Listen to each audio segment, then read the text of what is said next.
এবার একটা হাদিস শোনায় আপনাদেরকে, যদি পারেন আরো 10 জনকে শোনায়া দিবেন। হাদিসটা বাংলায়ও বলবো আমি, আরবিটাও বলছি।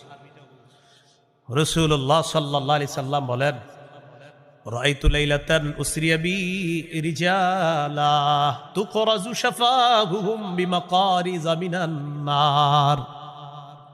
মেরাজের রাতে আমি রওনা করলাম, একদল মানুষের পাশ দিয়ে গেলাম, তাকায় দেখি তাদের ঠোঁট জিহ্বাগুলা আগুনের কেচি দ্বারা কাটা হচ্ছে। আমি জিবরিল আমিনকে প্রশ্ন করলাম, জিবরিল এরা কারা? জিবরিল আমিন জবাব দেয়, হাউলাই খুতাবাউ উম্মাতিকা ইয়া রাসূলুল্লাহ। হুজুর, এরা হলো আপনার উম্মতের বক্তাগণ, এরা হলো আপনার উম্মতের বক্তাগণ, এরা হলো আপনার উম্মতের বক্তাগণ। কি ভাই, নবীজিরে বলতেছে জিবরিল, হুজুর এরা আপনার উম্মতের বক্তাগণ। আল্লাযীনা ইয়ামুরুনা নাসা বিল বিররি ওয়া ইয়ানসাউনা আনফুসাহুম। হুজুর, তারা মানুষকে সৎ কাজের আদেশ করত আর নিজেদেরকে সব সময় ভুলে থাকতো।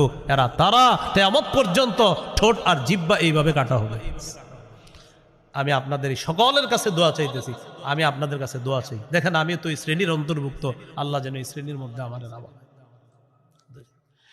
যারা দাওয়াতের কাজ করতেছে সবাইকে যেন আল্লাহ তাআলা এই গজব থেকে হেফাজত করেন, বরং সবাই যেন জাতিকেও কল্যাণের কথা বলবে, নিজেও কল্যাণের পথে চলবে, এই জাতীয় আলোচক সবাই যেন হতে পারে। আল্লাহ তৌফিক দান করেন।